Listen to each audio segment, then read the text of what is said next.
महाभारत एक ऐसा महाकाव्य है जिसमें हर पात्र अपने आप में अद्वितीय है। यह कथा न केवल युद्ध और धर्म की व्याख्या करती है, बल्कि हमें जीवन के गहरे रहस्यों और सिद्धांतों को समझने का अवसर भी देती है। जब हम महाभारत के सबसे शक्तिशाली योद्धाओं की बात करते हैं, तो यह सवाल उठता है कि उनमें से सबसे बलशाली और अद्वितीय योद्धा कौन था।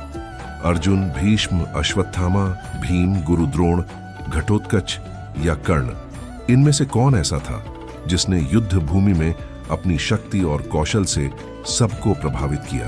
अश्वत्थामा गुरु द्रोणाचार्य के पुत्र थे और भगवान शिव के अंश माने जाते थे। उनका व्यक्तित्व क्रोध और अजेयता का प्रतीक था। अश्वत्थामा को अमृता का वरदान प्राप्त था, लेकिन उनका बल और युद्ध कौशल उनकी सबसे बड़ी पहचान थी। युद्ध के दौरान उन्होंने अपने पिता की मृत्यु का प्रतिशोध लिया और अपनी क्रोधाग्नि से कौरव सेना को मजबूती प्रदान की। अश्वत्थामा का जीवन हमें यह सिखाता है कि शक्ति का उपयोग सही दिशा में करना कितना महत्वपूर्ण है।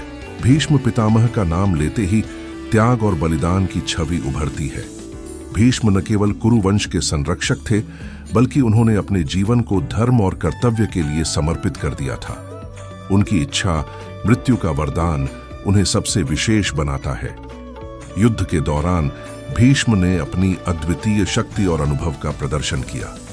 उनका चरित्र हमें सिखाता है कि सच्ची शक्ति केवल शारीरिक बल में नहीं, बल्कि आत्मनियंत्रण और निष्ठा में होती है।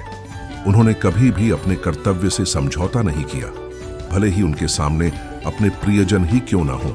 गुरु द्रोण, जो कि महाभारत के महान आचार्य थे, अपने ज्ञान और युद्ध कौशल के लिए प्रसिद्ध थे। उन्होंने पांडवों और कौरवों को युद्ध की हर तकनीक सिखाई और स्वयं भी युद्ध भूमि में अपनी वीरता का प्रदर्शन किया। द्रोणाचार्य का चरित्र हमें यह सिखाता है कि ज्ञान और अनुभव एक योद्धा के सबसे बड़े हथियार होते हैं। घटोत्कच, जो भीम के पुत्र थे, अपनी राक्षसी शक्तियों और बलिदान के लिए जाने जाते हैं।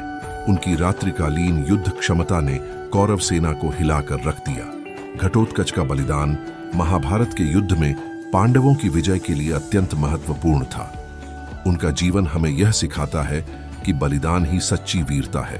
भीम पांडवों के सबसे बलशाली योद्धा थे। उनकी गदा, युद्ध कला और अदम्य साहस ने उन्हें युद्ध भूमि का एक प्रमुख योद्धा बना दिया।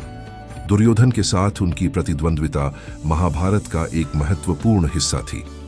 भीम ने अपनी शक्ति का उपयोग हमेशा अपने परिवार और धर्म की रक्षा के लिए किया। उनके बलिदान और ऊर्जा ने पांडवों की सेना को अजेय बना दिया। कर्ण, जिन्हें दानवीर के नाम से जाना जाता है, सूर्यपुत्र थे और अपनी वीरता, त्याग और साहस के लिए प्रसिद्ध थे। कर्ण का जीवन संघर्षों और बलिदानों से भरा हुआ था। उन्होंने हमेशा धर्म और मित्रता के लिए अपने कर्तव्य को प्राथमिकता दी। कर्ण की शक्ति उनकी धनुर्विद्या और उनका अदम्य साहस था। उन्होंने अपने जीवन के हर संघर्ष को अपने कर्तव्य के साथ जोड़ा। अब सवाल यह उठता है कि इन योद्धाओं में सबसे शक्तिशाली कौन था। इसका उत्तर इस बात पर निर्भर करता है कि हम शक्ति को किस रूप में देखते हैं। अर्जुन की शक्ति उनकी तीरंदाजी और रणनीति में थी। भीष्म की शक्ति उनके त्याग और कर्तव्य में थी। अश्वत्थामा की शक्ति उनकी क्रोध और अजेयता में थी। भीम की शक्ति उनके बल में थी। गुरु द्रोण की शक्ति उनके ज्ञान में थी। घटोत्कच की शक्ति उनके बलिदान में थी और कर्ण की शक्ति उनके साहस और त्याग में थी। हर योद्धा की अपनी एक अलग पहचान और विशेषता थी। महाभारत का सबसे शक्तिशाली योद्धा कौन था, यह कहना आसान नहीं है। हर योद्धा अपने समय और परिस्थितियों में अद्वितीय था। इन सभी योद्धाओं ने अपने धर्म और कर्तव्य को निभाने में कोई कसर नहीं छोड़ी। महाभारत हमें यह सिखाता है कि सच्ची शक्ति केवल शारीरिक बल में नहीं होती, बल्कि चरित्र, निष्ठा और धैर्य में होती है। ये योद्धा आज भी हमारे लिए प्रेरणा के स्रोत हैं। उनका जीवन और उनकी कहानियां हमें यह सिखाती हैं कि शक्ति का उपयोग हमेशा सही दिशा में करना चाहिए। महाभारत का यह अद्भुत महाकाव्य हमें यह समझने का अवसर देता है कि जीवन में शक्ति का सही अर्थ क्या है।